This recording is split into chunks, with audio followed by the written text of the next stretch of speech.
With warm weather on us, let's take a tour of the gardens to be.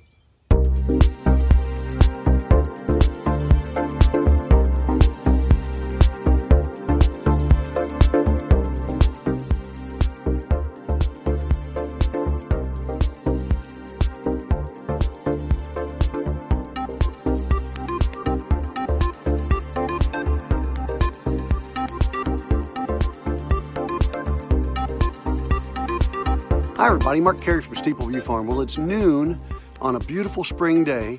At Steepleview Farm, everything's turning green. The dandelions are up, so that means all of the weeds are starting to come up, and soon we'll have vegetables coming up. A lot of people have been fortunate enough, depending upon the part of the country they're in, to plant in their outside gardens already. We haven't so much. We've got some carrots in, we've got some lettuce in, but because we've got the high tunnel behind us, we've concentrated most of our early growing on that. We're also using the high tunnel to finish off some of our plants, which will go into the garden. And typically we try to plant right after Mother's Day, right after the first part of May.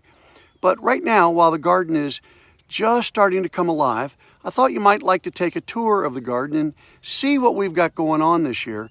And I want to talk with you a little bit about what our plans are. I'm going to show you our garden plan. If you look at the overall garden plan, which is on your screen right now, you'll see that we have our entire production area divided into individual plots. We also have designed our irrigation system. You can see by the blue lines where the irrigation main lines run through the garden, and you can see how we valve those off. We're fortunate to have high quality city water here to irrigate with. If you look at the plans, the blue lines are the main lines for the irrigation system. The red dots are the valves on the irrigation system, allowing us to irrigate one zone or another separate from the others. And then you also have the names of the plots with some information about what's in them.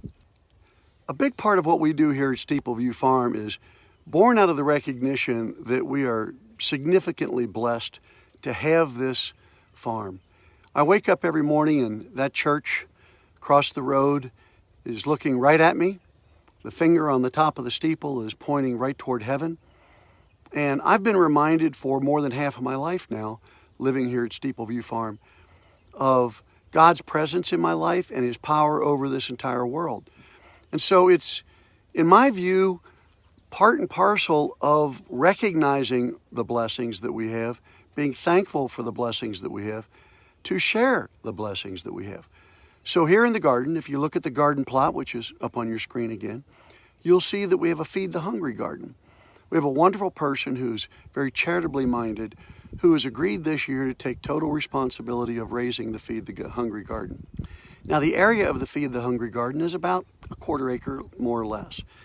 We're going to raise a lot of produce there. We deliver tons of produce into the food pantry system throughout Kentucky. We deliver it to Master Provisions in Florence, and then they redistribute it from their warehouse to food pantries, churches, and other charities. But in addition to that, we have our gourmet foods division. And you look at the garden plan, you see we have two plots devoted to our gourmet foods division. One is our tomato patch, and one is our pepper patch. Both of those products go into finished, shelf-stable products that you can buy all year long at our website, steepleviewfarmstore.com. Other patches in our garden are designated, for example, as the salad patch. Now in the salad patch, that's my area of responsibility. That's lettuce and carrots, that's onions, that's herbs, that's kale, that's greens. Those are the things that we bag up for mixed salad greens, head lettuces, romaine lettuce, things of that sort. Currently, those are being grown in the greenhouse, but here pretty soon they're going to move outside to the salad patch in our garden production. If you look right behind me, you can see that this soil has been tilled. We're making a major change in our gardening this year, and I had a video on that a few weeks back. That change is this. We've been tilling our ground every year, multiple times, and fighting weeds like crazy. We've been using biodegradable black plastic mulch. It's not really made out of plastic. It's made out of a bio ingredient. It's made out of sugar cane and carbohydrates. So it's not plastic. We don't have to take it up. It actually biodegrades into the soil with no harmful residue. But this year, rather than using biodegradable plastic mulch, we're going to be using a lot more woven ground fabric to cover our ground. So tilling the ground this year was important in order to get what we call our green manure turned under. And green manure, for those of you who don't know, are plants like wheat or rye, cereal rye, that are grown in the wintertime, and then in the spring they're tilled under to add organic material, structure, and nutrients to the soil. So this patch that you see behind me here has been tilled. The wheat that was in it has been turned under, and now we're going to do our final tillage with our BCS tractor to get the ground ready to cover it in woven ground fabric, exposed ground in some patches in which we're going to plant between the ground fabric, and in other patches we're going to burn holes in the fabric and plant transplants directly into the fabric. Portions of our garden this year will also be solarized. This is a part of our salad patch. As you can see, we have one row of carrots in and one row of lettuce. We're using overhead irrigation to assist in germination. Solarizing a patch includes covering it in heavy 6mm plastic. We weigh ours down around the edges with sandbags. The benefit is not only does it kill out weeds, it makes the ground underneath more friable, and in addition to that, it has a tendency, if left on long enough, to kill out some soil-borne pathogens like Fusarium and Reticulum. This will be the Feed the Hungry patch. Each year we take 1 or 2 patches in our garden and we mulch the entire patch with straw. The reason we do that is not only does it suppress weeds and retain moisture during the year, but when we make our final tillage and the straw gets turned under, it adds organic material and structure to the soil. The Steepleview Farm sign that you see in all of our videos goes right here. It got blown down in an early spring windstorm and soon will be back up. But this area out here is an area of the garden that we plant in sunflowers. We plant sunflowers out here along the front of our property every year for a number of different reasons. First, they're beautiful. They attract pollinators, bees, and other beneficial insects. And in addition to that, they're used for a lot of other purposes. Every year, lots of people come and cut sunflowers. Many people come and have photos made in our sunflower patch. They use them for weddings, graduation, and family photos every year. All of this area that you're looking at right now is going to be planted in sunflowers. In addition to the area right out front, behind me is an entire 1/4 acre that's going to be planted in sunflowers this year, as we're going to be growing a number of varieties. Some of the sunflowers we'll be planting will be low-pollened sunflowers for cut flowers. And speaking of cut flowers, this entire patch is going to be cut flowers for the market. A nice young lady who stopped by the other day and helped us seed our flowers for the year and some of our vegetables for the year will be working for us. This will be her area of responsibility, the cut flower patch. One of the things we're going to do in the cut flower patch is we're going to have dirt rows. That is, the flower beds will actually just be soil, but in between them we're going to plant grass, because we hope when people come and they see the beauty of this right along the road and they want to come and cut flowers, they'll have a beautiful lawn to walk on as they're walking amongst the flower beds.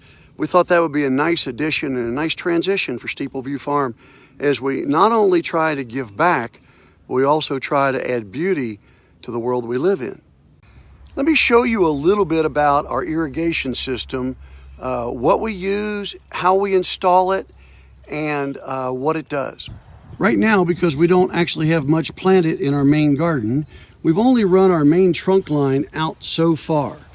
Our main trunk line is 1.5 inch oval blue stripe irrigation pipe. It rolls up and can be used for many years. Each time we have another zone that tees off or 90s off of the main trunk line, we put in a valve, allowing us to irrigate one zone at a time. As you move up the main trunk line, you will see that wherever there's going to be a row of drip tape, we install an individual valve.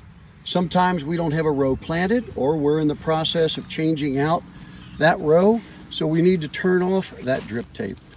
We also use the blue flat, or the blue stripe lay flat oval line to come up and service our overhead irrigation.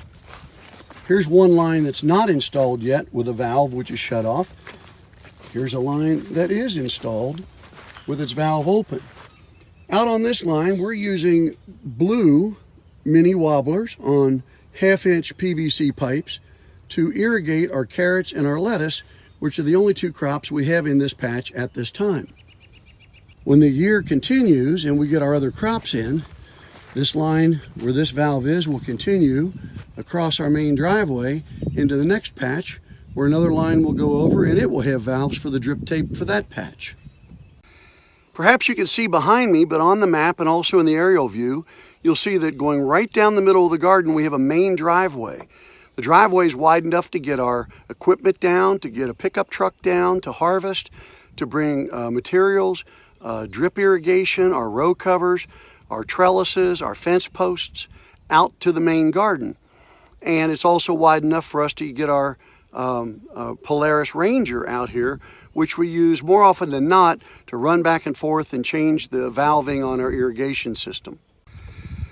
Between the patches and running across perpendicular to the main driveway are what we call alleys.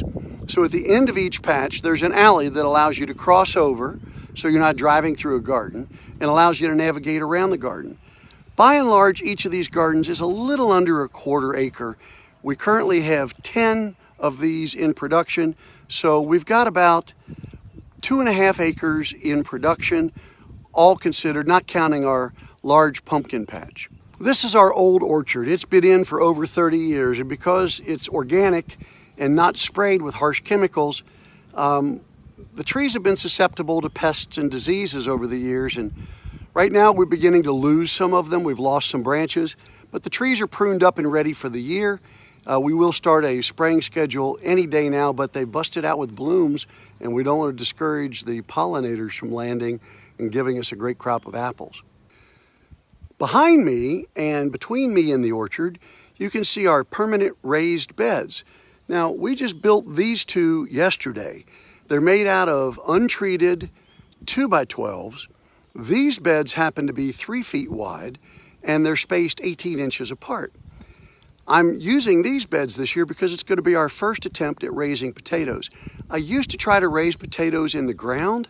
I was never really happy with the structure of our soil, so the potatoes were a little bit difficult to dig, and they didn't seem to thrive. So by using compost in these box beds, I'm hoping to have a better crop. We'll see, but you can be along for the ride. Behind that, you can see 4 other box beds, raised beds. Those are permanent beds. In each of those beds is a perennial crop, a crop that I don't have to tear up or replant every year. The first bed beyond the potato beds is planted with turmeric. The next bed is planted with ginger. The next bed is planted with asparagus, my last video that you may have seen. And the bed at the very end is horseradish. Horseradish is kind of an invasive plant. If you're not able to contain it, it can take over your garden. So we've got it contained in a box. We harvested horseradish last year. We're excited about a good harvest this year, and we're excited that we're going to have all these other vegetables in raised beds that are going to make it really easy to tend to them compared to the much larger operation in the garden, the main garden, where we're using ground cover, and we have to lay drip irrigation, and we have to lay biodegradable plastic mulch, and a lot more labor to tend to those plants. There's a lot that goes on around here, and so maybe that's the reason why I'm constantly looking for an opportunity to add some pleasure and beauty to the farm, and that's what I'm going to show you next. 2 years ago, we started our thornless blackberry patch. Not only are they beautiful when they bloom, but there's a great deal of pleasure that you get out of picking and eating fresh blackberries. And one of the most pleasurable days I had was when my grandchildren came and we picked blackberries all morning. We filled a pail with the big juicy blackberries. We ate a bunch right away, of course. We put a lot of them on cookie sheets and froze them and then put them in bags. So we've got a lot of blackberries in the freezer. And then we took the fresh blackberries and cooked them down on the stove and made blackberry jam. which we still have in jars and we're still enjoying to this day. So beauty and pleasure combined right here in the blackberry patch. This area here, some of which is covered with wood chips and the rest which is bare, was our family garden when we first moved here 30 plus years ago. We raised all of our family's vegetables for the year in this plot of ground. But this year, Miss Harriet has asked for a special treat, and it will add beauty and a great deal of pleasure to our lives. And so as you can see these stakes that are in place, we've ordered wood chips. Now the wood chips are large and they need to be gone through and picked through so that the larger chunks are out.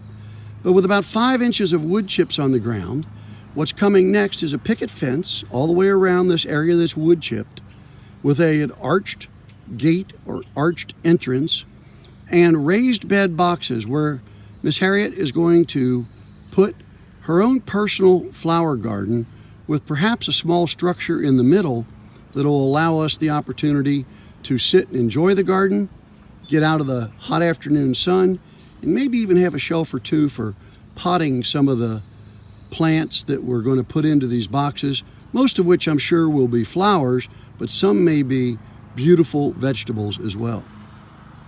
This area of the garden, which is yet to be covered with anything, is now sitting with a load of compost and what's remaining of the load of wood chips at the end. The wood chips will be used elsewhere and they'll be gone before too long. The compost is going to be used to fill the raised beds in the boxes that will be in the flower garden. But once we are finished with the compost and the wood chips and we're finished driving across this area, we're going to till it up and plant it in grass seed and water it until we get a good stand of lawn. Among the lawn, scattered throughout, are going to be flowering trees, blueberry bushes, a peach tree, and other goodies that will not only be beautiful in the spring, but beautiful in the summer and beautiful in the fall, but they will be in a lawn with a path that you can wander through our little fruit and flower forest. That's the next phase of Miss Harriet's addition of beauty and pleasure to the farm.